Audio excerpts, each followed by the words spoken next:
అందరికీ నమస్కారం. ముందుగా మన బ్రహ్మర్షి పితామహ పత్రిజీకి, స్వర్ణమాల పత్రి మేడం గారికి ఆత్మ ప్రణామం. అలాగే బ్రహ్మర్షి తటవర్తి రాఘారావు సార్కి, బ్రహ్మ విదృష్ట రాజ్యలక్ష్మమ్మకి ఆత్మ ప్రణామాలు తెలుపుకుంటూ, ఈరోజు మనము భగవద్గీత శ్లోకం 17వ అధ్యాయంలో 15వ శ్లోకం వాక్కు గురించి చెప్పడం జరిగింది. అక్కడ ఎలా మాట్లాడాలి అనేదాన్ని తెలుసుకుందాం. అనుద్వేగకరం వాక్యం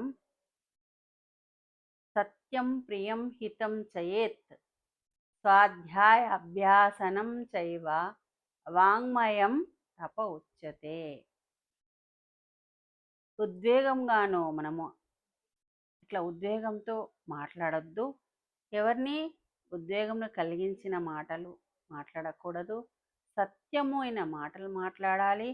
కోపం పుట్టించిన మాటలు మాట్లాడకూడదు. ప్రియంగా హితంగా మాట్లాడాలి. మన మాట మనకైనా ఉపయోగపడాలి, ఇతరులకైనా ఉపయోగపడాలి. దాన్ని తపస్సు, వాక్కు తపస్సు అంటారు. అలా మనస్సులో అహంకారం లేకుండా ఇతరులకు చల్లదనాన్ని, స్వయంగా నీకు కూడా హాయినిచ్చే మాటలు మాట్లాడు. మరి జాగ్రత్తగా మాట్లాడు. ఇష్టం వచ్చినట్లు మాట్లాడకు. మాటలకు కాళ్ళు చేతులు ఉండవు. ఒక శబ్దం అమృతంగా ఉంటుంది, మరొక శబ్దం గాయం చేసేదిలా ఉంటుంది.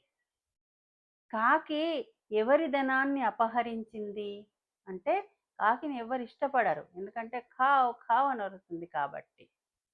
అదే కోయిల ఎవరికి ఏం ఇచ్చింది? తీయని శబ్దాలు వినిపించి ప్రపంచాన్ని తనదిగా చేసుకుంది. కోయిల ఏం చేస్తుంది? మంచిగా తీయగా పాట పాడినట్టు అది అరుస్తుంది. దానికి అందరు ఎంతో మంత్రముగ్ధులు అయిపోతారు. మరి ఏమన్నా ఇచ్చిందా? అది కాదు. దాని గొంతు అలా ఉంది కాబట్టి. అలా మన మాటల ద్వారా అందరినీ మంచిగా చేసుకోవాలి, స్నేహాన్ని పెంచుకోవాలి. మరి ఎవరి నాలుకైతే వారి వశంలో ఉంటుందో వారికి ప్రపంచం వశమవుతుంది. ఇక్కడ బాగా గుర్తుపెట్టుకోవాలి. ఎవరి నాలుకైతే వారి వశంలో ఉంటుందో వారికి ప్రపంచం వశమవుతుంది. లేకపోతే అవలక్షణాలు ఉత్పన్నమవుతాయి. మన మాటల ద్వారా ఇతరులు కూడా మనల్ని అసహించుకుంటారు. వచ్చేటప్పుడు తిట్టు ఒకటిగానే ఉంటుంది, బదులుకి బదులు చెప్పినప్పుడు అది అనేకం అవుతుంది. అలా చెప్పకపోతే అది ఒక్కటిగానే ఉంటుంది.